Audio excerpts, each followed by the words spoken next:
What happens when discipline policies around substance use remove students instead of supporting them? Hi there, I'm Stan Baker, one of your hosts, along with Shelley Steele. We're retired educators who work in adjacent school boards as leads in restorative practice, and now we work with schools and teachers and principals in restorative practices. Our returning guests this episode are Dr. Emily Jenkins, Associate Professor and Canada Research Chair from the University of British Columbia, and Dr. Nathan Ngieng, Deputy Superintendent of Abbey Schools in Abbotsford, British Columbia. In this episode, we discuss navigating complex conversations with parents around substance use, and we talk about how educators can approach emotionally charged conversations with parents, especially when substance use, stigma, and family complexity all intersect. Hi, I'm Paula, an AI voice. This episode is brought to you by the word caring, which is not a personality trait. It's a measurable school condition in educational research. It's not being nice or warm-hearted and is measured through student perception, not adult intention. Caring is not so much about how much educators care internally, it's about whether that care is experienced and felt by students. Studies show that micro-connections often have more impact than formal initiatives. Things like knowing a student's name, greeting them daily, noticing absence, or asking a genuine follow-up question. These actions activate a sense of belonging, which neuroscience links directly to improved behavior regulation, attendance, and learning. Our website is www.restorative.ca, and it's for principals and teachers who navigate difficult conversations with parents, who want to make things right, and who want to make it all about student learning. If you're new to your role in the last 4 years, send me an email to stan@restorative.ca. Shelley's away this week, so let's join this conversation with your host, me, Stan.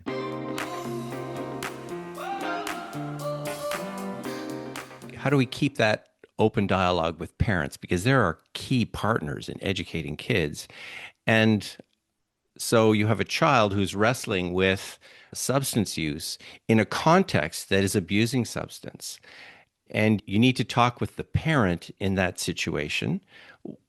How do you go about having a conversation with the parent who's the abuser of the substance, setting the context for the kid who is trying to deal with this, right? Do you hear the layers here? I think it's complicated. I think the toughest job is the parent, right? As if I put my parent hat on, we come in it with certain assumptions and goals and wishes, and kids are going to take their own path, right? And it's hard to navigate as a parent, has been my experience. And so again, having that empathy because when we start to talk about substance use and mental health, there's stigma, right? And stigma from a parental piece. There's also the aspect of parental mental health too, right? And hard for a parent if they are working out some of their challenges or their complications to parent in the way that's healthy, right? And that's not a blame. It's people need to be healthy, right? Healthy parents will lead to healthy kids. And so, like you said, many layers to that. And I think that's where we work in partnership as a school system. The kinds of partnerships that exist. Emily and I have had lots of conversations around system level about health and education, and our work in our school systems with our partners around substance use prevention and intervention with local agencies, our work with child and youth mental health. It's a collective endeavor, right? And creating an environment where if you think about, there's nothing worse than feeling like you failed as a parent. There's an emotional piece attached to that. And I think sometimes we can forget that piece, think too objectively to something that is, without a doubt, very emotional. So I think it's that validation and that reaffirming piece for parents that they're doing the best that they can. And we're there to support, not judge or blame. And that, to your point, sometimes it's hard because when we're working and we can see what's going to be best for a child from the perspective of an educator or an outside person, we miss the details around what it means to be a parent in that situation, right? And I think if you can create those avenues, right, I think it happens from an educator lens, it happens with the partnership with parents well before there's an issue, If Yeah, that's for the only sure. time you talk to an educator is when there's an issue, Oh my goodness. you're going to Terrible. probably not look forward to that conversation. It's probably going to close the door, Yeah. particularly with these tough issues. That would be my perspective. And Well, I think you've hit on something there too, Nathan, in that as the adults going into a conversation, a difficult conversation with another adult, to be aware of the emotional connection to whatever you say. This parent has way more at stake than you do. I think just being aware too of the emotional connection and ties before you go into it can, I think, help us to yeah, look at the situation with kind eyes, I would hope, to be more gentle and gracious. Yeah, I guess this may feel a little tangential, but it's making me think about some of the recommendations again that we are including in the standard, and that is to be moving away from punitive types of intervention. And I think this extends to the impacts that it has on family when a child is removed from school, banned from school, that kind of thing. There's ripples through the family, through the community. It can be quite a damaging experience that creates a lot of harm and shapes a trajectory in a way that we don't necessarily want to shape it. And so I know that in schools, there's this balance that we're trying to ensure, keeping the school environment safe, ensuring that it remains a positive place for the entire school community to be, and at the same time wanting to replace where we can those kind of punitive types of responses to substance use with ones that are really restorative justice based, where there's opportunities to build connection and or strengthen it if it's there, and to try and retain that connection to school for these students who are at risk of a disconnection with that setting. As you're talking about this issue, Nathan, and how we're talking to parents, I think in a way, when we take an approach that is strengths-based and where we want to build those relationships both with the student and their families, that also can help to change the course of what that conversation feels like and what the outcomes of it are. When you say restorative justice in this context, you're preaching to the choir here. I'm just kind of going, yay, yay. Now, do you have stories of more restorative relational responses?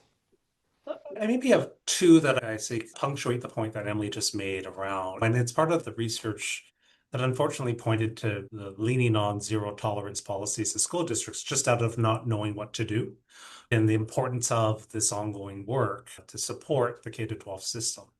I can think back to a young man that I was fortunate enough to get connected to through some of the work we were doing here around amplification of student voice, right? And understanding some of the complications in our system.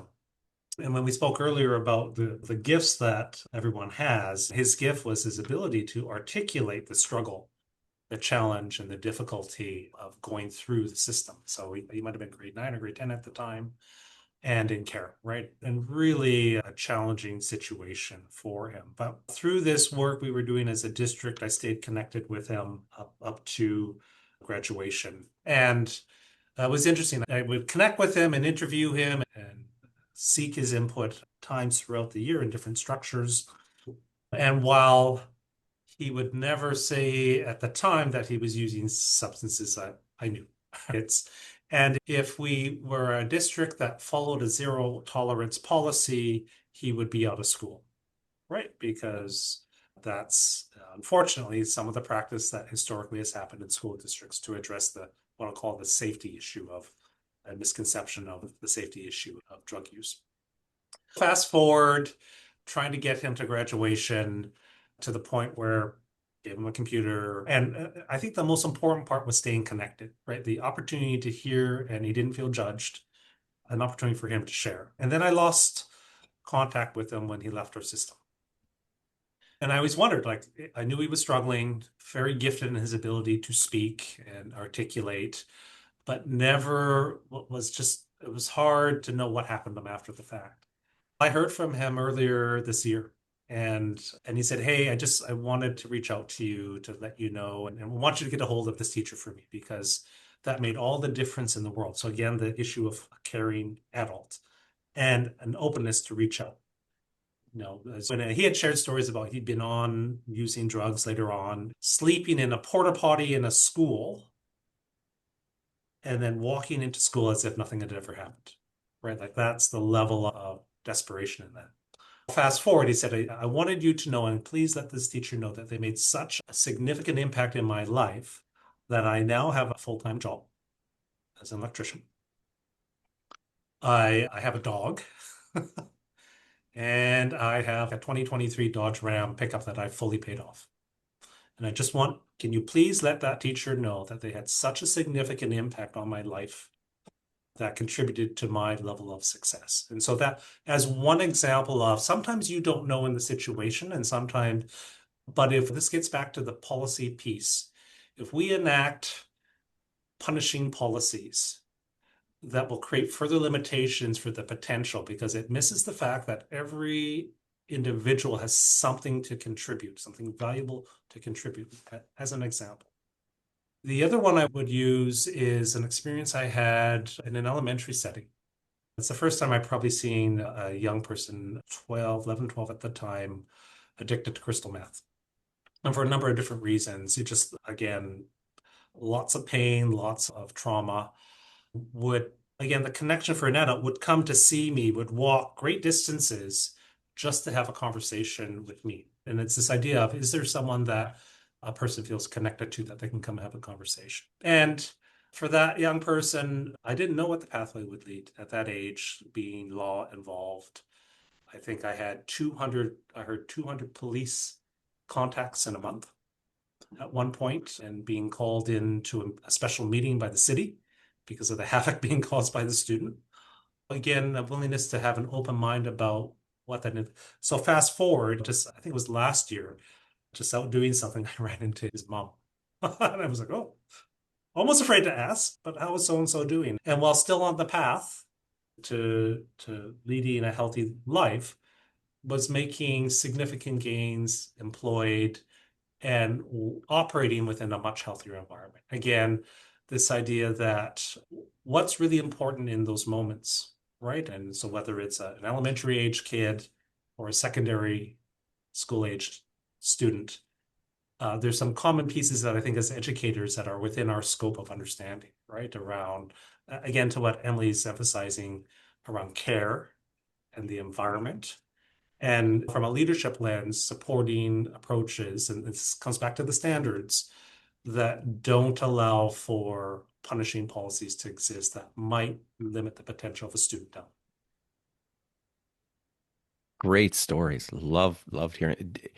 I was saying earlier, I'm external to the system. I'm a nurse by training, and so I come to this work not as somebody embedded within the school systems, but we do a lot of work with schools in the research that we lead, and some of this work has been in partnership with Nathan and the Abbotsford School District. And one student comes to mind that we would have said there's significant risk factors for substance use, and this was at the middle school level, so still quite young, but going to be making that transition to the next stage, high school, and knowing that this was quite a critical moment in time. And they participated in an intervention that was really about providing opportunities for young people to have their voice heard and to shape the environments around them. And this student went from literally not having a voice, like they wouldn't speak, somebody else spoke on their behalf during the sessions, to coming to a place of making a public presentation. And then I know that they continue to connect with Nathan because they feel a really strong sense of being valued and connected through the work that was happening in their school district. And you could just see this person come to life, and it didn't take a whole lot. Like, it's knowing their name, saying hello, asking how they're doing, and over time, because they weren't initially in a place where they could receive that care, they were so shut down. But really transformational to see where they were able to come when they felt connected, when they felt that their voice mattered and what they had to say would actually change things for them.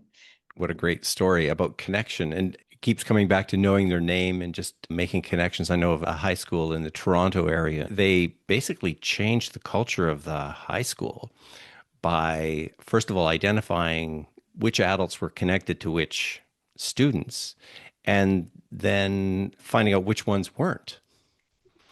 And all that they asked the teachers or the staff, not just teachers, all the staff to do was to pick 5 or 10, I don't even know how many, get to know their name and just say hi to them every time they saw them in the hall and give them a card on their birthday. That was it. And just those two things, saying hi and some kind of acknowledgement of birthdays, would really turn things around. Who's not being connected with you?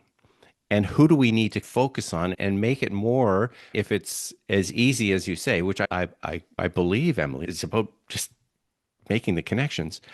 It's so great that you raised that, because that actually is one of the points that we highlight in the standard. And it's for particularly for those kids where we consider it a kind of tier 2 level type of intervention, where we know that there's risks there, that we do something called, or aligned with, a check-in, check-out procedure, which is quite well documented in the research literature as a way where you make that connection with that student in the morning when they come in, and you check in and you find out how their day went before they leave. And so there's those 2 points of intentional, systematic or systematized connection that happens every day, but it doesn't necessarily have to take long. It's not this full-on sit down for an hour conversation, and in fact would make those conversations easier when they have to happen, because the relationship exists there and there's some trust that's built over time.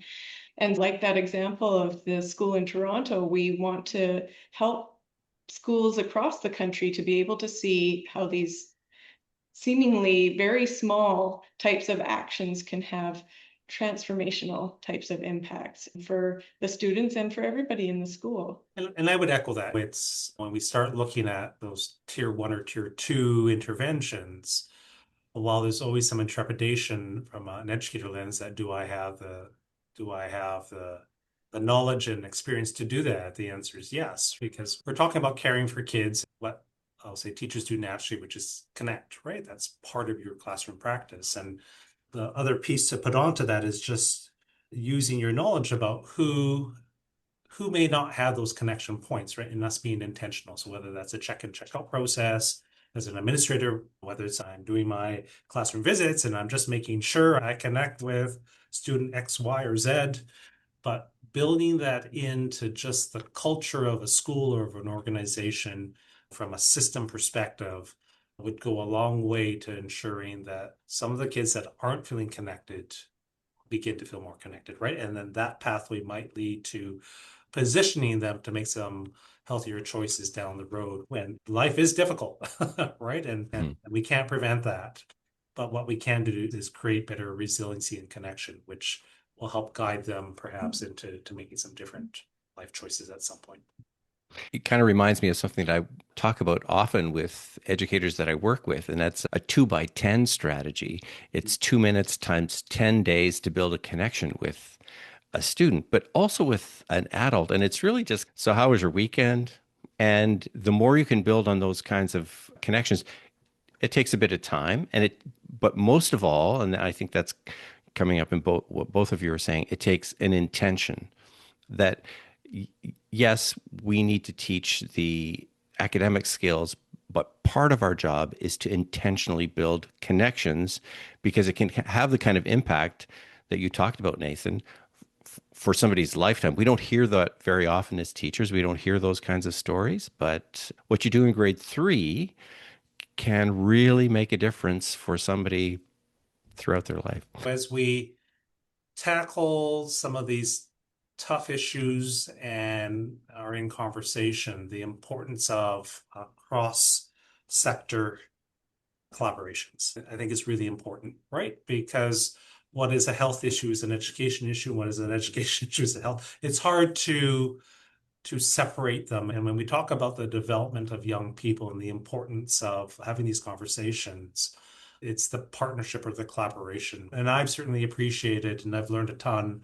in connecting with Emily and some of the research and with her team, that has given me some better perspective on the work that we need to do in education, right? And the importance of that partnership. And I think that's a piece for the educators that are listening. Sometimes we like to operate in our silos, right? And when it comes to these hard conversations and these difficult conversations with parents or our colleagues, I think the one way to get past some of the polarization we talked about is to be in community, right? And to have those conversations, because difference does exist and difference is a good thing, right? It's like the analogy of the ecosystem, right? If everything were the same, it'd die out pretty quickly. And so to just hold on to that particular piece. And for me in this experience, and as I reflect on the stories of the young people that I've had the opportunity to connect with, but also my growth as a human being, understanding and the impact that I can have as an educator is enriched by being open to the different perspectives that are out there and the partnerships like I have with Emily around how we're tackling some common issues together.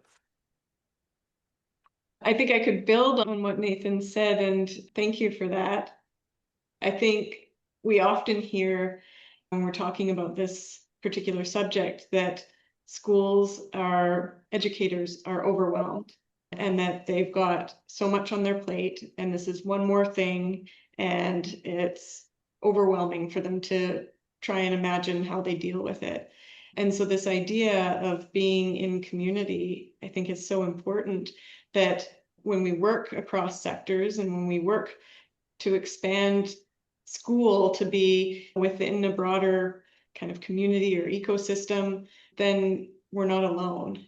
And so it's not that schools are responsible for this on their own and that educators have to do certain things in order to make sure that the risks are reduced and all of that in isolation. But they play such an important role, and one that is perfectly scoped to what it is that they do in their job.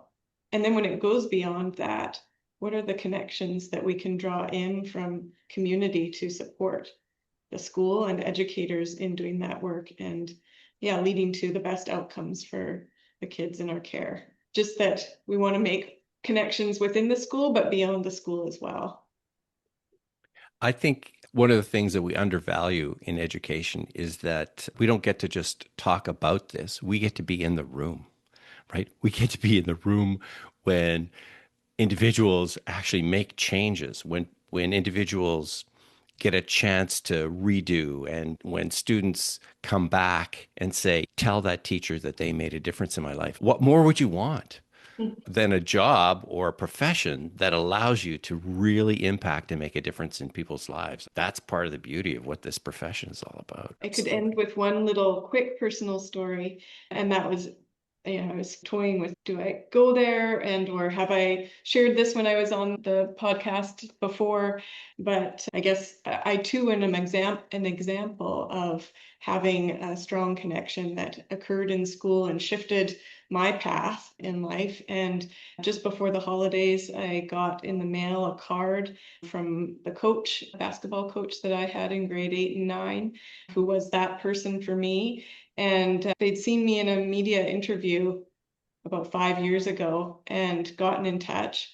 And through this card that they sent me for the holidays, a couple of pictures, horrible pictures from back when I was playing basketball, that they'd kept and had all of these years. And just that it's a lifelong impact that educators can have, and what a privileged opportunity to make an impact like that. And I think it's just so memorable, the ways that they can change a life. And so not to take that for granted either.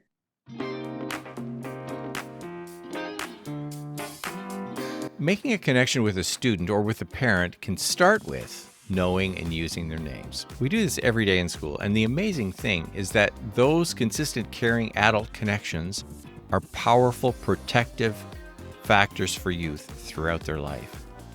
And schools and principals and teachers don't have to go it alone. It's a collective and shared responsibility with parents, health sector, and community partners.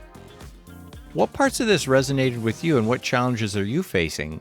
Fill in your responses on the link that's in the podcast description. It can't be that simple, can it? I mean, just getting to know the students by name, well, it's where you can start. As a teacher, and as a principal. So if you've got questions about how to do this, send me an email, stan@restorative.ca, and we can have a conversation about some of the how-tos with questions that you can use tomorrow that can impact students for a lifetime.